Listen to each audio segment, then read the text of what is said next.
Well, our speaker today is Tim Euhus, so I'll talk about him in a minute. You probably remember him from Oregon State and the NFL, but I just wanted to, he didn't know, but our motto here for JBC Men's Breakfast, because we're all about building men and that sort of thing, is no vegetables, no women, and all the bacon you can eat. So hopefully you got enough. And if you get some kind of green stuff on your plate, you pretty much know it's mold.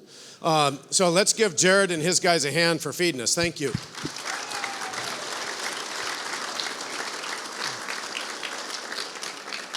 And Tim, he grew up in Oregon, in the state of Oregon, went to Oregon State, Beavers, played back in the day of the Fiesta Bowl with Jonathan Smith beating Notre Dame. I think that was your freshman year, wasn't it? Second year, redshirt. That was redshirt freshman, yeah. Did you get to play in that game, or you were? Yeah, okay, so he was in that one, but then real key player, probably the next 3 years after that then. Back in the day, kind of the glory days of the Beavers. And he was a little concerned because he actually showed up with a button shirt and a tie. And he was kind of looking around. And I said, well, see, at this church, we embrace being redneck. We just don't want to drift clear into white trash. And so he actually went in the back and changed his shirt. So you'll see he's got his Seahawks coming. But the one thing, as he's coming up, he played for the Buffalo Bills. And my grandpa has a story that he would always tell of the Buffalo Bills, specifically because it made my mom cringe, but there's no women here, so I can tell the story of Buffalo Bills, everything, and he lived in Montana. His buddy moved from the East Coast. Everything was Buffalo Bills, this, that, the other. And his wife, you know how it is that when you're watching a Monday night football game, she's wanting to communicate, and you want a stiff arm, and you have this thing going. Well, his wife finally realized, she went down and got Buffalo Bills, the blue and the red, one on each cheek. Buffalo Bills. She got a B on each cheek, and he won't listen to her. She finally stands in front of the TV. Monday Night Football, they're playing the Giants, and he's like, would you get out of the way? And she's, no, I'm supporting you in the Buffalo Bills. And then she drops her pants and BAs him. And he's like, get out, the game's on. It's the fourth quarter. She gets out of the way, and he's like, but by the way, who's Bob? Anyway, with that, we've got Tim Euhus. Thank you for coming. Who's Bob? Oh, man, that is good. Well, thank you guys for having me this morning. I'm excited to be here. Yeah, did you get it? He said, did you get it? Thank Don for inviting me. Gary Chambers has become a good friend of mine, and he encouraged me to come out and do this. I didn't know what to expect, and this is absolutely phenomenal. And Coach Bain, thank you for the introduction, and then for my dad for being here. And then, again, give a round of applause for those guys in the kitchen. That was unbelievable.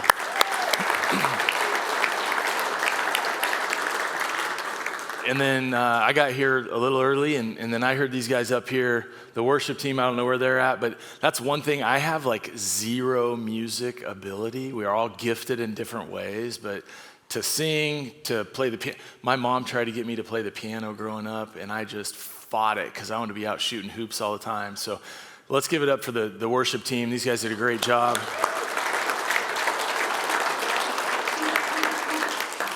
And I'll probably talk about this a little bit more kind of at the end, but what he said, what's your name?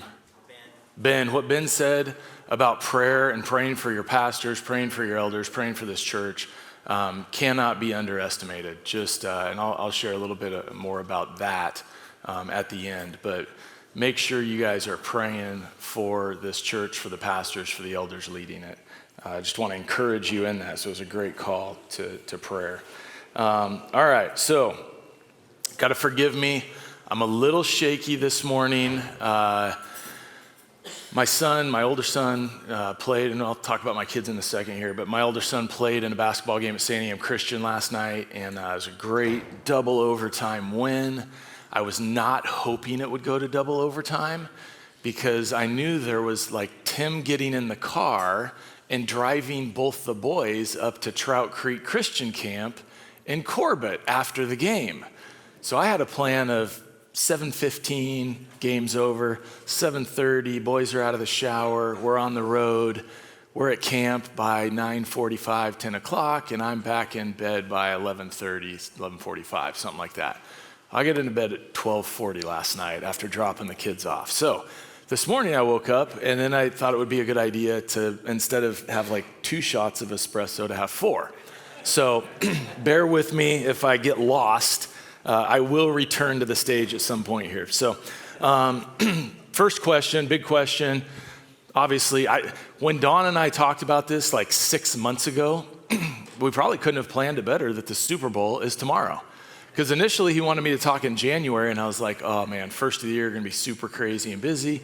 Let's just punt it to February. And we got the big game tomorrow. So, Seahawks fans, who's going for the Seahawks? Okay, a lot of Seahawks. Who's going for the Patriots? Yeah, a few, okay. I don't have a lot of love for the Patriots because I was a Buffalo Bill and they kicked my teeth in 4 times, and I'll share some stories on that a little later. But I'll jump in first here and talk about this slide. So let's take a look at this. Wow, that's a big picture. So my wife, Michelle, we've been married coming up on 23 years. And this was a family vacation last summer. So Tim Jr. is a junior at St. Am Christian. David is a freshman at St. Am Christian, so they're 16 and 14. Gracie is my ballerina. She is a 7th grader at St. Am Christian. And Joya, and this is where I start to like feel old, because Michelle and I had Joya my last year playing, so that tells you that I stopped playing a while ago, because she turns 19 this year. She's a freshman playing volleyball at Houston Christian down in Houston, Texas. So that is the Euhus 6, and that's a brand that we figured out. We said our family has to have something that we believe in, something that we can come back to, something that tells us we can rely on each other. And so I don't know where that came from. I think one of my friend's daughters was doing a project in college, and she was a marketing major, and she said, "Hey, but like, can I brand your family?" And so she did this interview, and we talked about different things, and she came out with Euhus 6, and I was like, how much work did you really put into this? But because there's 6 of us, so that is the Euhus 6. But if you ask any of the kids about the Euhus 6, they'll know it's not something that just my wife and I made up. So you can go to the other slide there, and we'll start talking a little bit of football here. Let's see. Oh, the big game tomorrow. Coach Bain and I were talking about this a little bit. I wore a Seahawks shirt. I actually have a Patriots shirt too, because I have gone to a couple Patriots games with friends just as a fan. And you kind of got, like, if you go to a home game for a team, you kind of got to wear their gear or you're going to like really get harassed. So I picked up a cheap Patriots shirt one time when I was in Boston. But the reason I wore a Seahawks shirt, and I think the Seahawks are going to win, is because they have a better front four. So if you want to look smart at your party tomorrow and the Seahawks are winning, this would help the cause. Or before the game when everybody's talking shop and talking about the game, you just say, yeah, I think the Seahawks are going to win because they got a better front four. And you just kind of walk away after that one. Just leave it there. But what that means to me is that the Seahawks front four, their 4 defenders, their 4 down linemen, they're just better at the pass rush than I think the Patriots offensive line. And I can get into all kind of analytics about that. But ultimately, if you're not super familiar with the way the NFL is set up, so I played in the AFC East, which is the Bills, the Dolphins, the Jets, and the Patriots. And the Patriots were really bad last year. So they were 4th in the division. So when they play all the other AFC divisions, they play the 4th team in all of those divisions from last year. And rarely does the 4th team, like what the Patriots did, go to the 1st team. So they played all the other worst teams from each AFC division. And in their division, they also have the Dolphins, which are horrible, and the Jets, who are horrible. So they got like almost 8 free wins just off of that, just by showing up on game day. And so I don't think that their O-line has been tested the way that the Seahawks will test them. So you want to look smart, just say, yeah, it's the front four, they're going to dominate. They're going to get pressure on the quarterback. So that's kind of my little hint there. I wanted to tie this back to Jefferson. And my first experience that I ever remember coming out to Jefferson was as a flag football coach. So I came out here, gosh, that must have been probably like 12 years ago, maybe. Timmy must have been, he's 16. So it wasn't 12.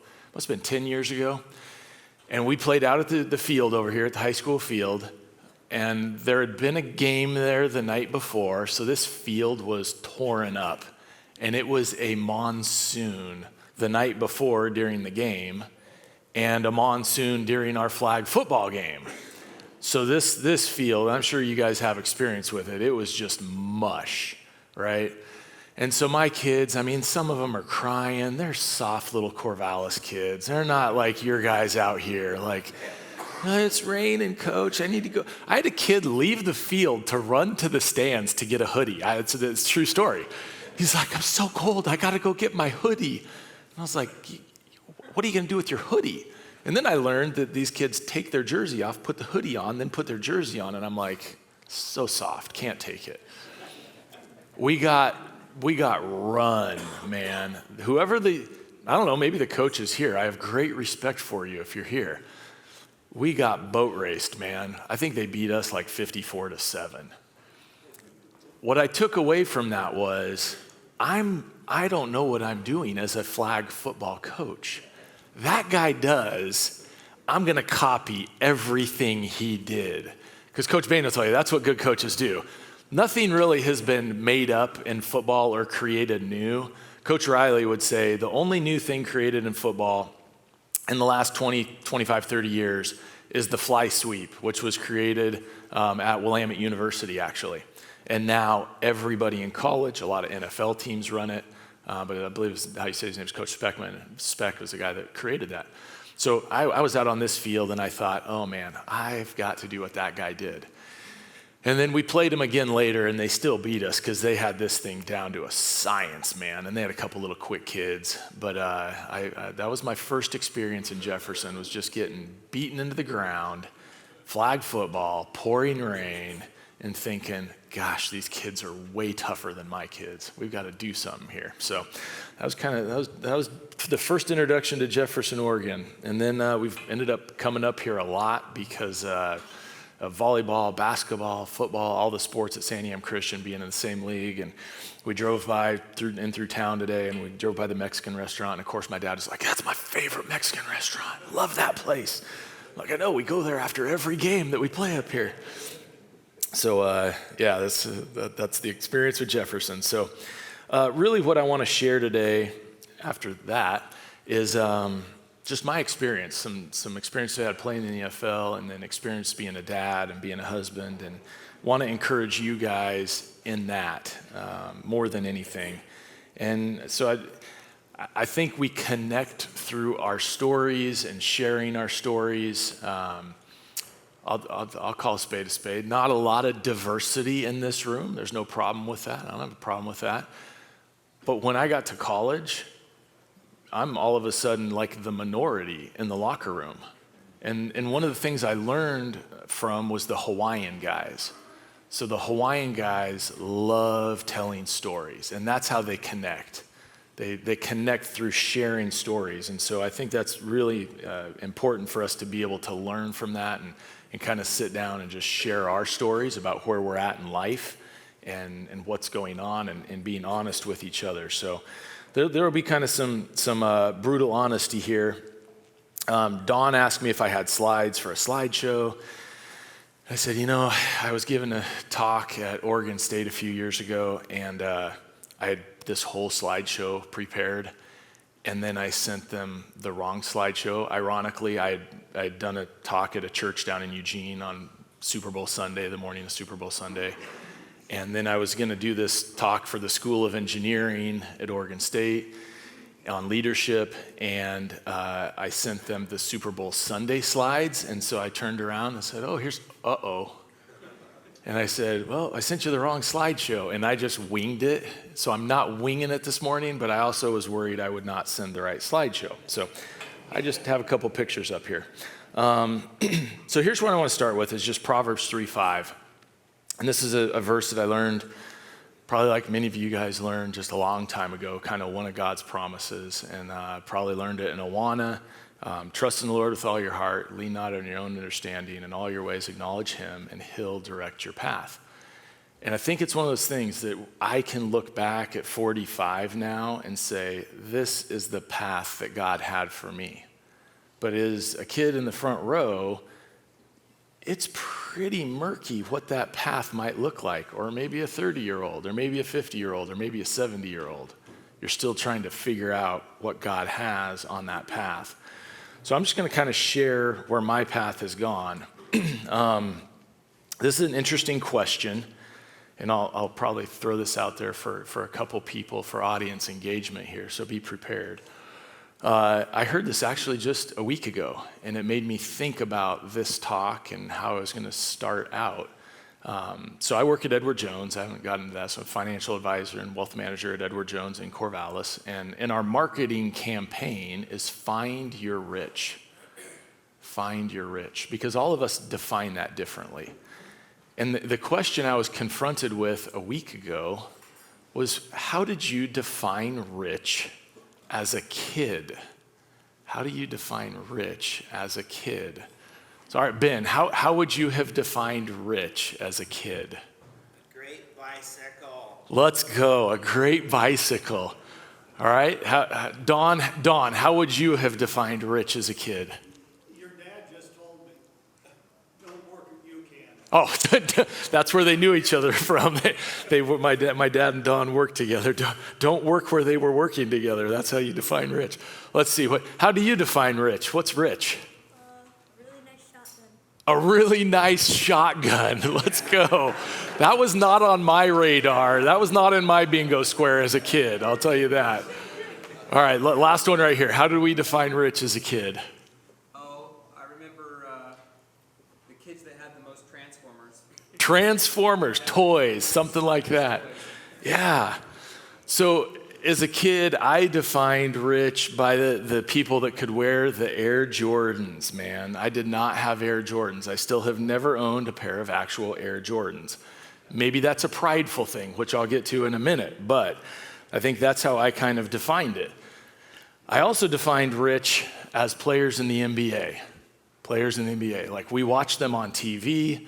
Those guys had to be rich, right? Because if they were on TV in the 80s and the early 90s, like you had to have been rich. I thought the newscasters were probably rich. They were on TV all the time.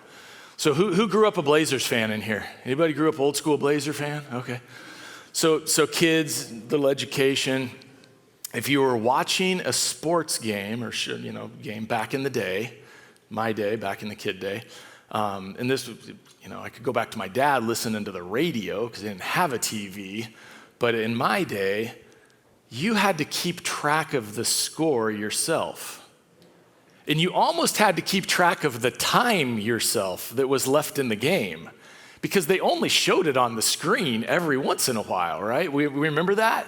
Like Portland, 74, Lakers, 68 or whatever. So my brothers and I, so I have two brothers, an older brother, a younger brother. We would sit on the living room floor. My dad would probably be in a recliner.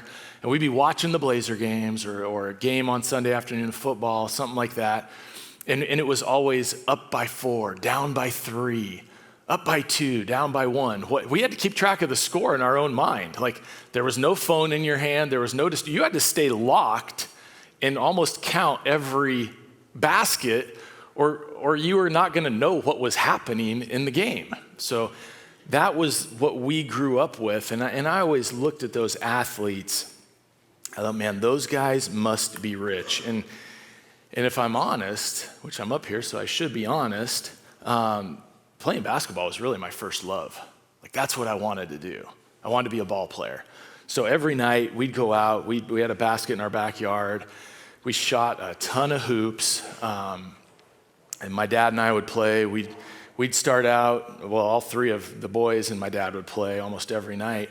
We'd start out playing pig. We'd play around the world. We graduated from pig to horse. We were so bad we had to start out with a 3-letter shooting game. Then we got to progress to a bigger shooting game.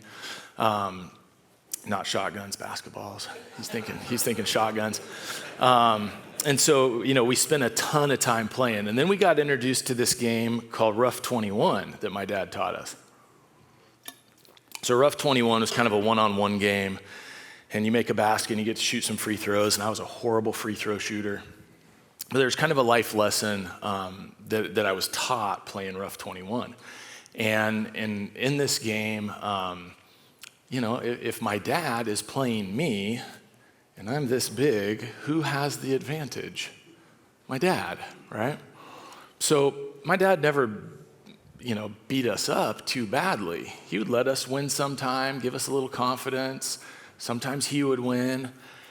But I'll never forget my older brother after school one day. We call it a skunk. If they beat you 11-0, we call it a skunk. My brother skunked me like 3 times in a row. He was swatting the ball. He was like 1.5 feet taller than I was. Like, he just was taking advantage of me. And my dad got home from work that night and I was crying. Dan beat me up. He skunked me 3 times. And my dad's like, oh, really? Interesting. So he took my brother out and he skunked my brother like 3 times. I did not learn a lesson from that because a couple years later, I skunked my little brother 3 times. And then my dad came out and whooped on me and skunked me 3 times. But the lesson from that is, and I think we learned in our family, was that we take care of each other. We don't, when we're in a position of power, as men, we're in a position of authority. We take care of those that are in the Euhus 6. That's our responsibility. And we teach that responsibility. We teach it well. And so that's how through sports I started to learn some of those principles to become a man, and I'll say a godly man. I think that's a biblical principle. Like, we take care of the people that are less powerful than us, and especially when we're in a place of authority. So growing up in a Christian house, my dad was the commander at Awana. Do you guys have Awana here? You know what Awana is? Yeah. So my dad was the guy that was in charge. I didn't really know what that meant as a kid. I just know that he was in charge. And my mom taught in Awana. And so we kind of grew up in the church, grew up in a Baptist church in Eugene. So like this is very normal to me. Like this is the best of Baptist beige that we have. I love it. And we always called that the color of the church was Baptist beige. You guys have Baptist blue in here. So you got a little different color palette than we had. But growing up in the church, it was Sunday morning, Sunday school. And then we went to big church. And then we were released when the pastor was going to preach for children's church. And then we went home and either mom or grandma made a big Sunday meal. We got together and then everybody took a nap or watched a game or did whatever. And then we went back to church for Sunday night church. And that was Old Testament study. That was an Old Testament study. And there was a lot of names that put me to sleep. I'm not going to lie. I probably could have learned a lot more if I stayed awake in evening church, but I was pretty tired at that point in the day. So then we'd have Monday and Tuesday, and then Wednesday we'd go back to Awana, and then that moved to youth group. And so when I say I grew up in the church, I probably spent 10, 12 hours a week at church. And so I'll make a statement here, and it'll probably go over okay in this crowd. In my office a lot, I will say things like, I'm going to make a political statement here. I'm going to make a statement that will sound political. See, the truth just came out there. I'm going to make a statement that will sound political, but it's not. It's just a truthful statement. And that kind of childhood I just described of spending a lot of time with family, a lot of time at the church, when I first heard "Make America Great Again," that's what I thought of. I thought that's what we need to make America great again. We need the family. We need the church. We need that back. And so there's a lot of probably things that come to your head or your mind when I say "Make America Great Again." That's why I said it's not political, to me, those are the things that our country was founded on that we have to get back to. And that's why I love seeing the kids here, the dads here, the grandpas here, because that is what it takes to make our country great again. And I feel like that's what I grew up with, and I was incredibly blessed. So as part of being this like Awana kid that, my mom also taught in Awana, she taught Sparkies, and she was getting a flannel graph ready. Anybody remember a flannel graph? Yeah, we didn't have a projector. We had a piece of flannel that you put things on to tell a story. And so my mom was preparing that story for Awana that night in our living room. And that's actually when I accepted Christ as my Savior. There was a realization that I'm not good enough. I'm kind of like the kid on that flannel graph. And I have some faults in my life, and there's something missing. And so my mom, I think I was about 5 years old, my mom led me to Christ. We prayed right there in the living room. And what I would describe that started my faith journey. It started me on that path, that promise from Proverbs 3:5. And I didn't really have any clue at that point in life, obviously, where that path was going to take me. So I told you I loved basketball. I wanted to be in the NBA. I didn't realize that I probably don't have the genetics to be in the NBA as much as I love basketball. And I ended up being a very good high school basketball player and played 1 year at Oregon State, but ended up being a really good football player, especially in high school. And what I didn't realize maybe at the time is just how lucky I was genetically to be in the right town with the right players, with the right quarterbacks in high school. So both of my quarterbacks, one of them played at Boise State, one of them played at Hawaii. So I had Division I players all around me. I think my high school had, from the two classes behind me to the class in front of me, had 7 Division I athletes. It's pretty unheard of. And so I look at that was part of God's path for my parents to be in that community, to be in Corvallis, or to be in Eugene. I went to Churchill High School. So I feel very blessed in all of that. The reality is about 1 in 10,000 high school football players. So we think of all the high school football players in the country, 1 in 10,000 gets a Division I scholarship. I'm like, I didn't understand statistics as a kid when I wanted to be a professional athlete. If I would have, I probably would have got discouraged, so I'm glad I didn't. After that, to go from the college to the NFL, it's about another 1 in 10,000.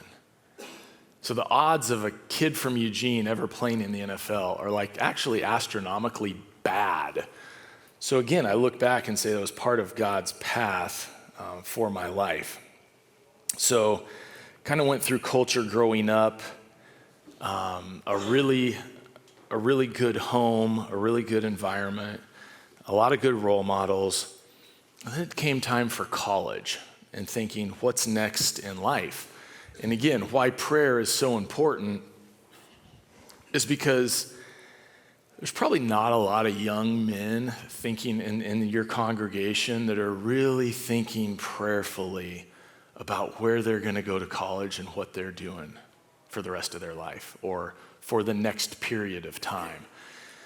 Again, I'm just being honest because you got to have truth tellers. Like that's not where most 16, 17, 18-year-old boys' minds are at. My daughter was a different beast. Like she was very prayerful about where she wanted to go to college and where God wanted her and was very, very focused. But most men are just not there. And so I'll say I spent probably 0 time really praying about where I was going to school and what that was going to look like. But I do know my parents were praying for me, and that's where you guys can have a real role in your church and your community praying for those young men because they're not praying for themselves because they don't know what they don't know at this point in life. And yes, you can encourage them to pray and be thoughtful about it. But again, I'll go back to they're 17, 18-year-old men, and some of that's on us to pray for them. So I really encourage you guys in that regard.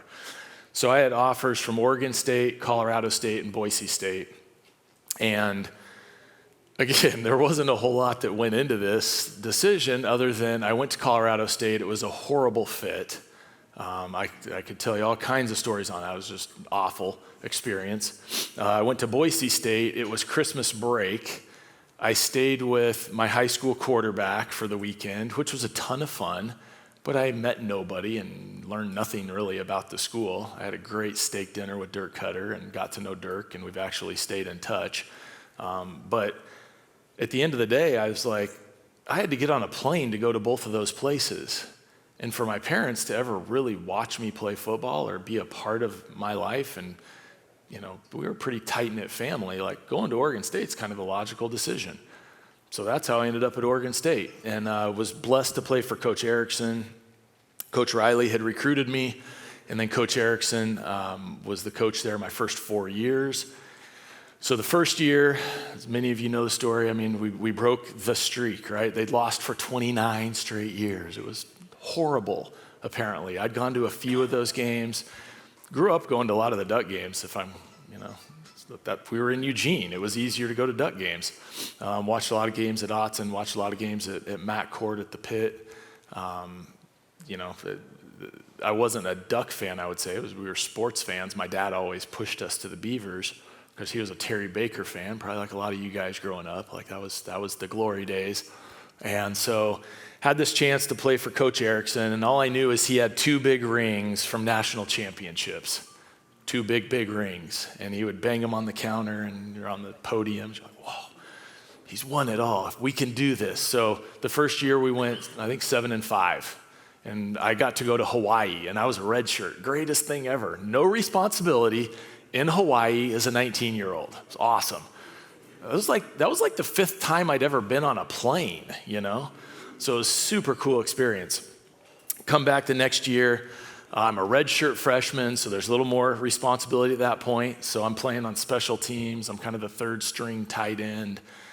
I got in sparingly to play tight end if we were beating somebody really bad, or if I think there was one play where somebody was cramping and like I ran out on the field, and I was like, I'm on the field.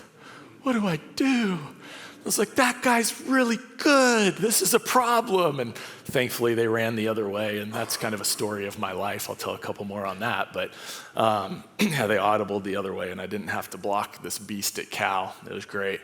So we had a really phenomenal season, ended up winning the Fiesta Bowl, beating Notre Dame. It was a ton of fun just to be a part of a championship team. And what I saw on that team was guys that believed in each other, that they were in it together. There was a lot of great individual talent on that team, but we played as a team. And I think that's an important piece here as you guys think about that. You're a team. Your church is a team. You guys can rely on each other, and we're much more powerful in this room as a team than as individuals. There's no way that much bacon is made or consumed without a team effort, right? Like to do big things, it takes a team and not individuals. So, and then I'm talking way too much. I think I only have like 12 minutes left, but I made it through that year, made it to my sophomore year, so now I'm gonna be the starter. We're coming off of the Fiesta Bowl win. We're ranked number 1 in the country in Sports Illustrated, and then we go down to Fresno State and just absolutely get our teeth kicked in my first start, which was horrible. Number 1, I'm a kid that grew up in Oregon, in the Valley. How do you think I do in shoulder pads and the jerseys that are all like pro-tech and almost air-conditioned that they put guys in today? We didn't have those. We had these big old thick Nike jerseys, big old thick pants back when they made you wear all the pads. Like we had to wear knee pads. We couldn't cut our pants off right there. It's 102 degrees and humid in Fresno. Just horrible. I can't think of a worse place on earth to live than Fresno.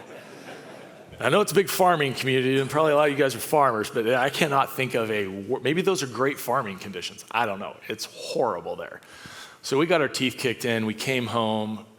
There's kind of this realization that maybe I'm not as good as I thought I was, But we shake it off because we got to get ready for the next week. And I think we went down to New Mexico State, played really well down there, came home.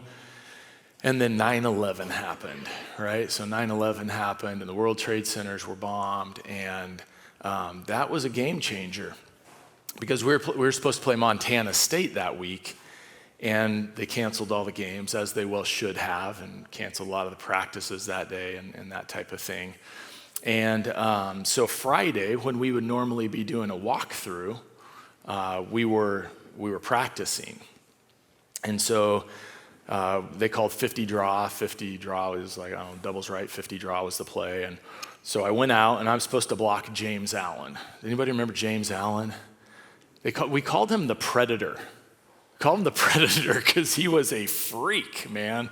He was out of Jefferson High School, had probably never had more than one meal a day in his life, was a freak athlete just because he grew up so poor in Jefferson, in the inner city in Portland. And he came down to Oregon State and started getting 3 or 4 meals a day at training table, and all of a sudden just became like a man, right? And so I'm supposed to block him on 50 draw, and it's 1s versus 1, so it's kind of live-ish because you don't want to take a whole week off from football, so it's kind of a controlled scrimmage. So I go out to lock up on him, and I break down, and I feel something just pop in my knee. And James actually grabbed me to hold me up, and he said he heard the pop. It's like, oh, this is not good. So I kind of limped back and kind of playing with my knee, and then I ended up tearing my ACL. But we didn't really know. The MRI was inconclusive. At least that's what they told me. I don't know. Maybe can they really be that inconclusive, Doc? I don't know. So I ended up playing 9 more games that year with a torn ACL. It's probably not the smartest thing I've done in my entire life. But made it through that season, had surgery, started the next off season. Really pretty remarkable recovery, had an amazing training staff. I was able to recover in about 4 months, which is pretty fast for that injury. And so got ready for the next year, had a really good junior year, was much stronger, just understood the game more. Had a really productive season. I think we went 8-5 that year, played in the Insight Bowl. We lost to Pitt. Larry Fitzgerald, who was a future teammate of mine, had some just amazing catches in that game. Pretty amazing player and Hall of Famer. And then got to my senior year. Midway through that year, my wife and I had got engaged. And so we were going to be married right before my senior season. And that's right when Coach Erickson left. And so again, I talk about this path, and I think I'm on a path, and Coach Erickson and now Coach Gazzetto. Coach Gazzetto was probably, my dad's heard all the stories, probably the hardest coach I've ever had to play for in my life. But he taught me the most about how to play football the right way. His rules were pretty simple. Run, okay, play hard, run. Do what you're coached to do. Like if we ask you to do something, you do it. And you do it the best you can. That was rule number 3. So he understands we're not going to have perfection. Football is a game of margin. It's actually who makes the fewest mistakes. That's what Coach said. He's like, it's really going to come, the Super Bowl is going to come down to who throws the pick in the red zone. Who makes the fewer mistakes is generally who wins. So it's do what you're coached to do, but do it the best you can. And then this is the one that was kind of a game changer for me, was pick up the runner at the end of the play. Pick up the runner at the end of the play. Why would that be important? Why would it be important to pick up the runner at the end of the play? Any guesses? Bonding? Yeah? Supporting your team? Encouragement? It means you're close to him to help. To help. Coach Gazzetto would say it meant you cared.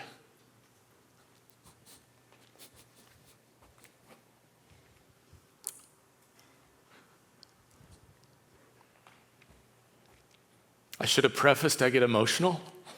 Ever since I had those 2 daughters, I don't know what happened. I get emotional.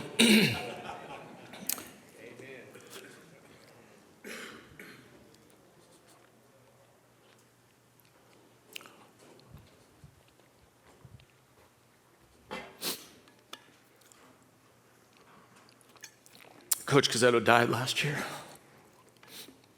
It was pretty tough for me and a lot of our teammates because he was so pivotal in us becoming men, because what he taught us with that thought of care about your teammate was that it was bigger than us. And that was the first time that I'd really had somebody sit down and say, the world is not about you. And you're going to prove it in the way you play, because you're going to care about your teammate more than yourself. Because I always wanted to be the guy that had the picture in the paper. I wanted to be the high scorer. I wanted to be the guy that caught the most touchdowns, because I loved me, right? That's that sinful nature. And Coach Cazzetto said, you got to put that aside. He was a Jesuit, and he must have said a lot of Hail Marys from time to time, the way he talked to us. He probably had a lot of confession, but he taught me that the game was way more about life than about me. And so that was a time that I had to really confront that sinful nature and say, man, I need to be humble. I need to be humble enough to pick up my teammate. And sometimes that's Steven Jackson after a great run. Sometimes that's Mike Hass after a great catch and run. Sometimes it's the humility of, I took a pass set and the guy beat me inside and killed my quarterback, and instead of giving a hand clap and just going back to the huddle, being humble enough to say, sorry, man, and picking my quarterback up. Because I screwed up so bad, he got his head knocked off, right? And back then, they didn't protect players like they protect them today. Like, hits were hits, man. It was football. So that was something that I learned that junior year. And so when Coach Erickson and his staff left, I was left there saying, like, God, what is going on? What is happening? I was getting ready, my name was starting to be out there as a potential NFL guy. And I was like, I'm going to have a chance here, but now all these guys that were going to take me there are gone. But God had something different on the path. So Coach Riley came back. Paul Chris came back. And the really interesting thing is Coach Erickson's offense was very tight end friendly, but in a different way than Coach Riley's was. So statistically, I had 49 catches my first 2 years. And that was pretty good for a tight end then, and 2 touchdowns. And we came back in my senior year, we implemented hot routes. So you can also talk about this tomorrow. If a guy catches a ball like wide open and is just running, he was probably hot. You can just say that, and then people will think you know what you're talking about. He was probably hot. So what that means is if they're blitzing, if the defense is blitzing, they're gonna bring more defenders than the offense has to protect. So very simple, if it's a 5-man protection, just the 5-0 linemen are blocking, the defense is gonna bring 6 guys. Odds are one of them's gonna get to the quarterback, like he's unblocked. So we would have what was called the hot route. And so a lot of times in Coach Riley's offense, that ended up being me. In Coach Erickson's offense, that a lot more of the time was the X, or kind of the outside receiver. And he'd like run a slant or something. So Derek Anderson and I spent a ton of time watching film, looking through the hot routes, understanding what that meant. And so my senior year, I doubled my production. I caught 49 balls my senior year and tripled my touchdown production. So I had thought this is a horrible thing with Coach Erickson leaving and Coach Cazzetto leaving, but I didn't understand where God was taking me and the opportunity it was to play for Coach Riley and for Coach Chris specifically. The other thing that was interesting is Coach Cazzetto had taught us to fight. He was like, you're fighting every day. It's a violent sport.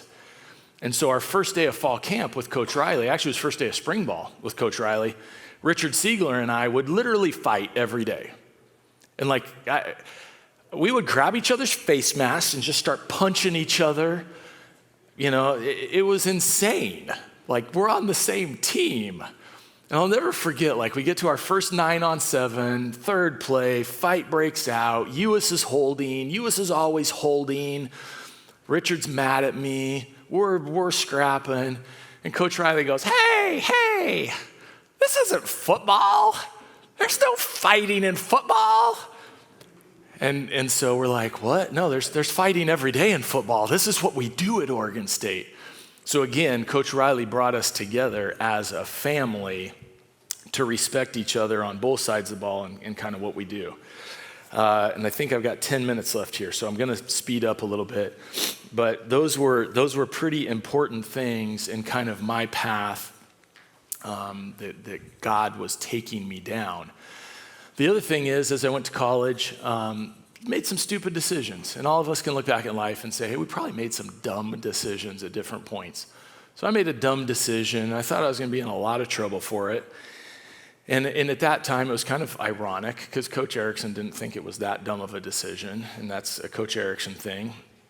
There was another coach, Richie McKay, who's maybe not like the best basketball coach Oregon State ever had, but Richie was an awesome person, a Christian man. And he knew me because he had recruited me at Portland State and at Idaho to play basketball for him before he got the job at Oregon State. And so he'd heard I'd got in trouble and called me into his office. And I mean, this is kind of unique, right? Because I'm a football player. I'm not playing basketball at that point. He calls me into his office and he just said, hey man, I know you. I recruited you. I know your parents. This is not you. Like what's happened in your life? Why are you not going to church? Are you not reading your Bible? What is going on? And I say, I'm not doing any of those things. And he's like, okay, let's get you back on track. And so he gave me 2 lines that I've lived by for life. And I've even currently, I built my business around this. I have 2 partners that I work with now. They both go to my church. They're both very good friends of mine. And the first line he said, Tim, you're going to write this down. You're never going to forget this. He said, show me your friends and I'll show you your future. Show me your friends and I'll show you your future. I said, okay, I've never forgot it. Second one he said, and I'll get back to how that manifests itself in the NFL. The second one he said is, if you always do what you've always done, if you always do what you've always done, you'll always be what you've always been. You'll always be what you've always been. And he's like, right now, this seems to be what you're doing. Is that what you always want to be? And I'm like, no. He's like, all right, let's course correct. So we started hanging out with different people, reconstructed the friend group, started going to church again, got into a Bible study. Probably all the things my parents had been praying that I would make better decisions around. And it took a stupid mistake to get me there. But we got there, and we got back on track with God. So that led to a really good senior year, and then being fortunate enough and very blessed to be drafted by the Buffalo Bills, to which you say, yeah, Tim, when the Bills drafted you, it wasn't like Josh Allen's Bills. It wasn't Jim Kelly's Bills.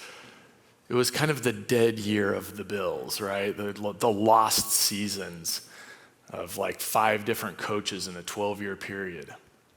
But for me, it was living out that childhood dream. Because who was playing every year in the Super Bowl when a 45-year-old was a kid in the 4th, 5th, 6th, 7th grade? The Buffalo Bills. And it was Jim Kelly and Thurman Thomas and Darryl Talley and all these great players. And the ironic thing is, I think my dad had won a sales competition. I have to find out, how did we even get the starter jackets? A sales competition?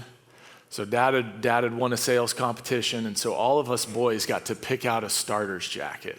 And if you had a starter jacket in like the early 90s, you were rich. Like that was the definition, right? That was awesome. So I had this Churchill's red, white, and blue. And so I looked through this thing and I said, well, the Bills, man, they're red, white, and blue. They play in the Super Bowl every year. I want the Bills starter jacket. So I'd been a Bills fan from the time I was a little kid. So when they called me and drafted me, I saw 716 come up on the phone. I had no clue where 716 was at. And they said, are you healthy? And I said, yeah, I'm healthy. And they said, okay, we're going to draft you. Look at your TV. And it was very different because I think they actually cut to commercial. And I don't even know if my name was ever on the TV. But it's very different than they do it today. But we ended up in Buffalo. And what I want to share about that is the carryover from the Richie McKay piece. So I got to Buffalo and I said, you know what? This can be a devastating industry financially. 75% of NFL players end up broke and divorced 10 years after they retire. So I said, this can be really bad relationally. It can be really bad financially. I need to make sure I'm with the right group of people. And so Ken Simonton was actually on the team then, and we'd been teammates obviously at Oregon State, and he was at Buffalo that year. And I got drafted, I came in, and he goes, all right, we're going to church on Sunday, because they draft you and they bring you in and you're there for about 3 days, and then you go home for about 6 weeks, and then you come back for 30 days. So you're there basically just living, breathing football for about a month. Call them OTAs. So on the weekends, I didn't have a car. Ken would come in his old beat-up Jetta and pick me up and take me to this place called the Chapel. And so I was like, all right, we're going to do this together. Ken and I again, and then he introduced me to a guy named Troy Vincent, who I think Troy was 17 years in the NFL at that point, and just a bunch of Christian men on the team. And there was a chaplain, Fred Raines, and his wife, Kathy. And so I found that group that we could grow together in. And then I'll wrap up here. Well, I'll tell 2 stories. I think you'll like these stories.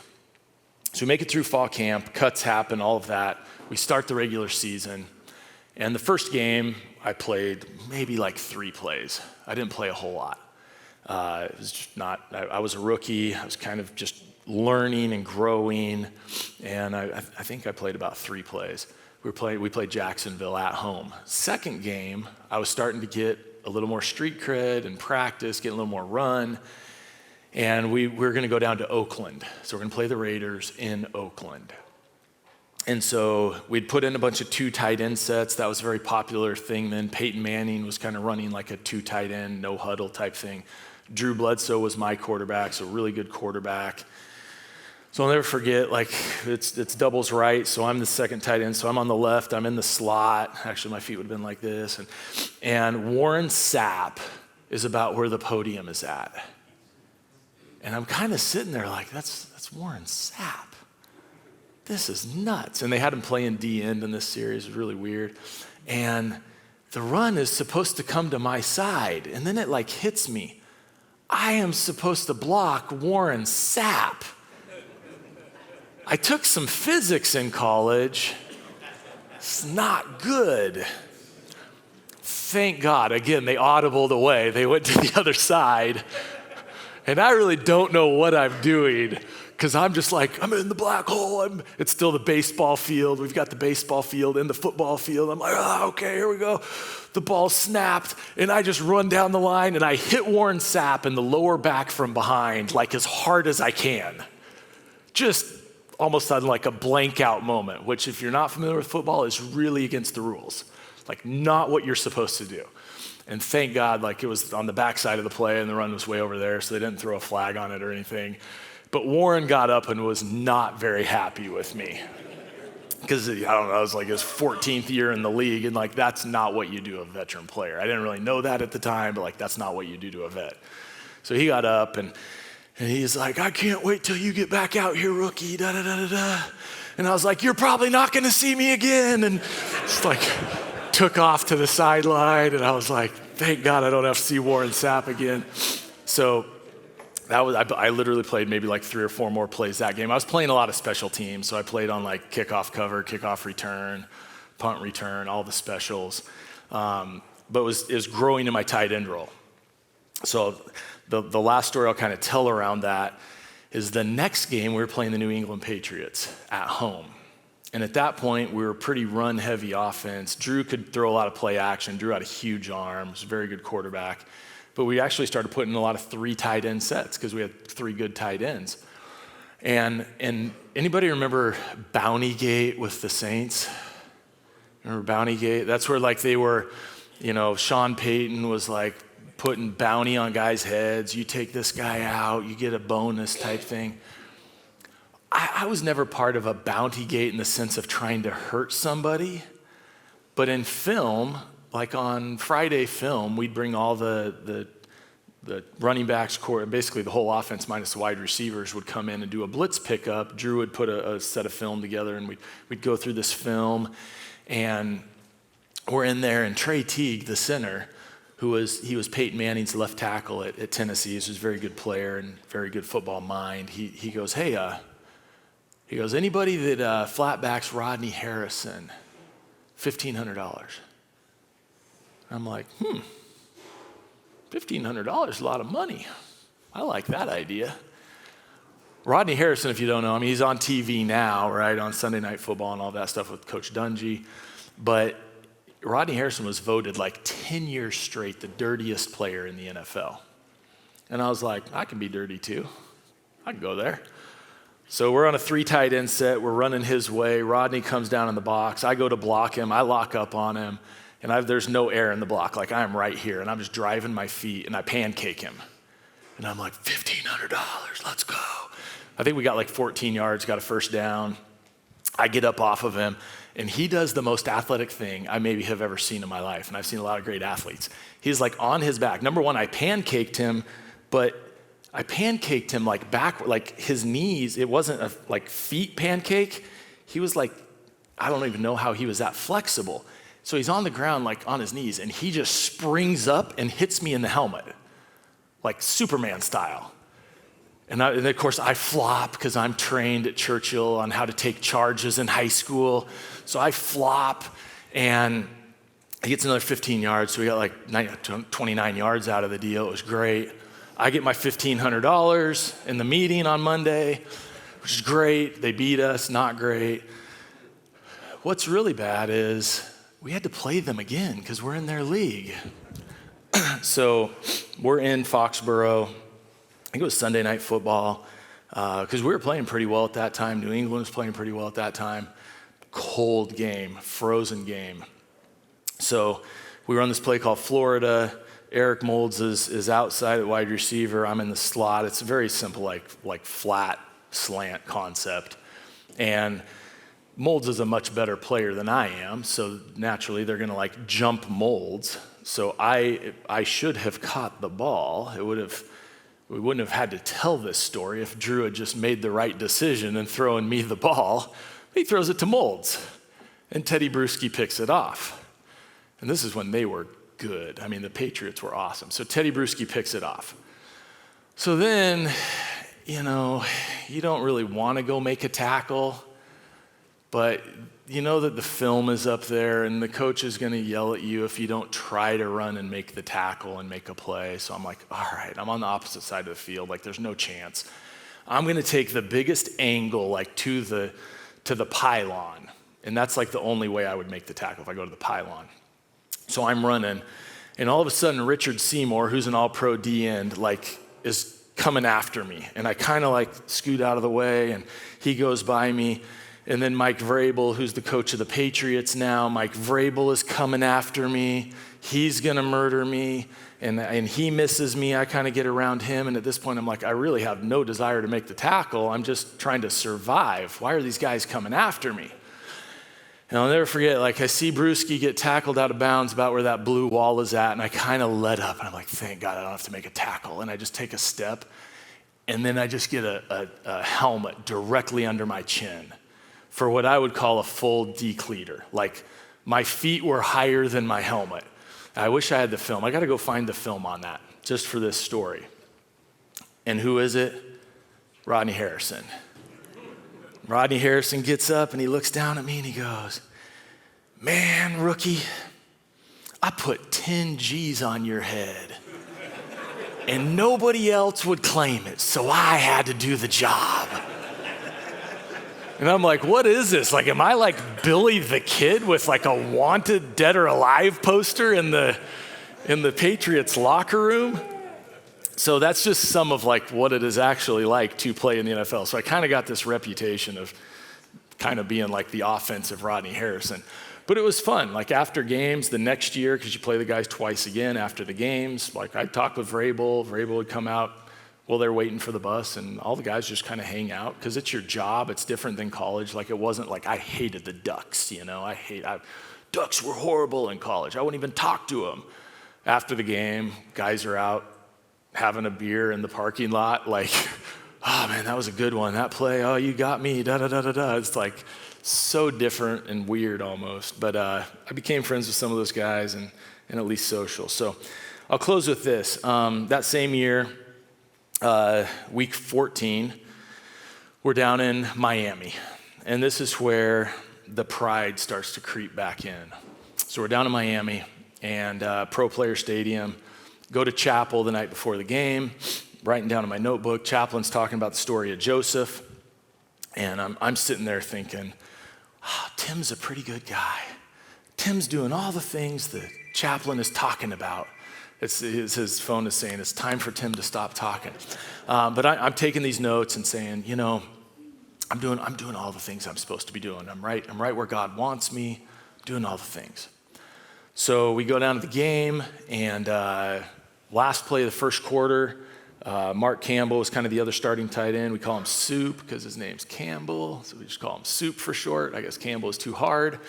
So two of us are on a double team block, and all of a sudden, somehow, I don't know if Willis McGahee, somehow Mark got caught in the pile. And getting caught in the pile is a bad thing in the NFL.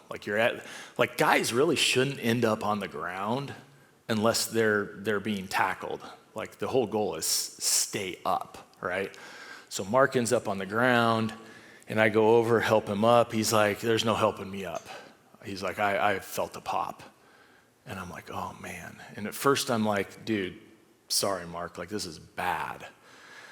So we get the trainers out, Mark tore his ACL.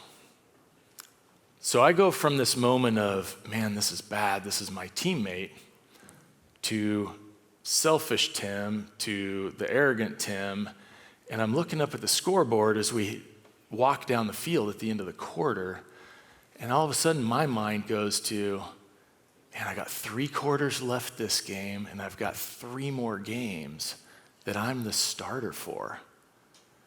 And being an idiot rookie, this shows how stupid, ignorant, and dumb I was, nobody gets a new contract after their rookie year.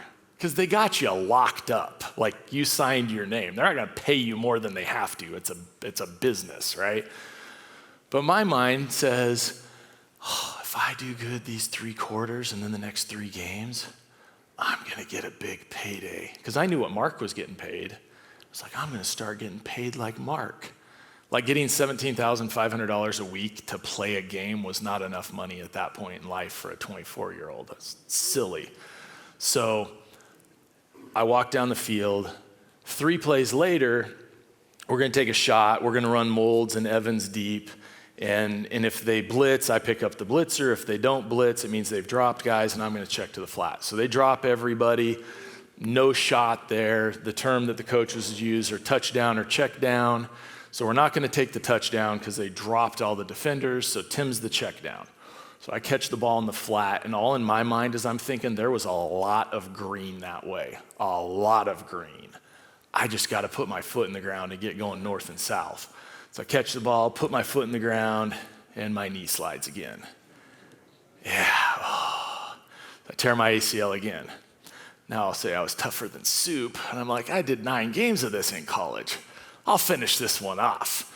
So I finished it off and had a couple more catches and played a really good football game to have a torn ACL.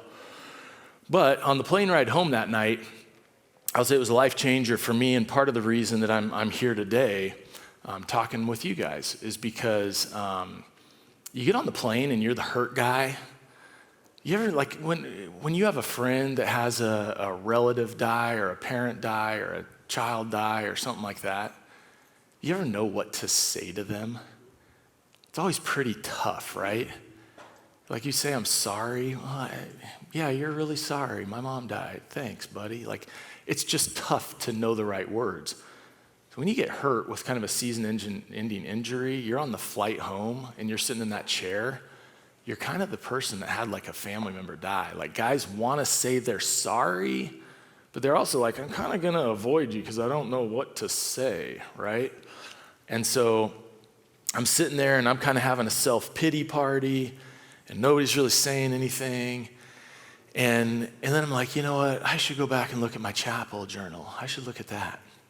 So I pull it out, and I start looking through all this stuff, and I'm like, man, I'm not doing any of what that guy was talking about. What he was really talking about was using the platform that we were given as players in the NFL for influence.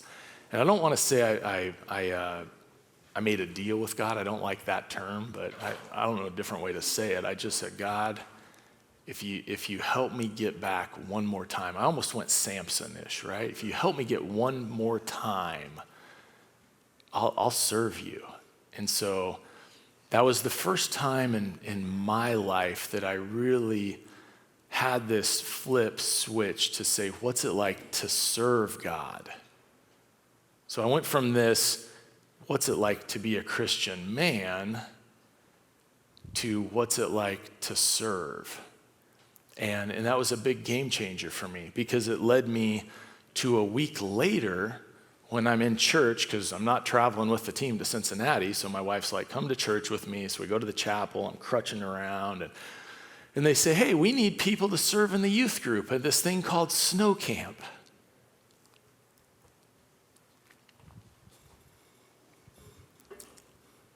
Much like where my kids are at right now. And so we go meet this guy, and he's pretty skeptical. He's the youth pastor, and a guy crutches up and is going to go to snow camp. And when it's in Buffalo, it's snow camp. Like it's ice and snow, and I'm on crutches, and I just had an ACL repair.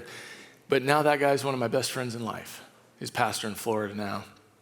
And so I learned to serve through that injury. And so it's that path, and I am way over time, and I apologize for that. But I appreciate your guys' attention. It's all those things that God teaches us on that path we're on that I want you to be encouraged to look back at your life and say, what's the path that God has taken me on? What are the lessons I've learned? And then who can I share that story with? You don't have to play in the NFL to have a story to share. You guys all have great stories. I have no doubt about it. And my job, what I do most days, is just listen to people's stories. So I want to just close with these two things, and I'll be off stage in 30 seconds and turn it back over to Coach Bain. Two resources I want you guys to think about as you go to tell your story and think about how to do that. One thing for me on that journey that I didn't get to was, how did the Euhus 6 happen? How does a tight-knit family come together? How do you become a better dad? And for me, nobody gave me a manual. When my daughter was born at Sacred Heart in Eugene, like nobody said like, oh, here's how you be a dad. It's like, man, this is really hard.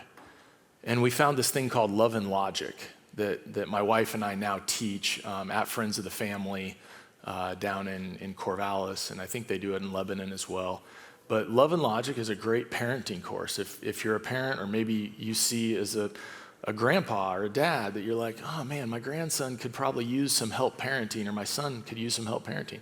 All the videos are on YouTube now, like everything's on YouTube. So think about Love and Logic as a help for parents to parent in a godly way that's fun. It's been super encouraging for us, and I think a great credit to how my kids have turned out. And then the last thing I'll say is find somebody that can be a truth teller in your life, like a Richie McKay, like a John Reese at our church. Find somebody that's willing to be honest with you, that's willing to say, I think you're missing right here. Those are tough conversations to have, but we need those as men. So that's how I kind of want to end it today. Thank you guys for your time. I went way over. I apologize, but I appreciate your attention. Thank you, Coach. Appreciate it.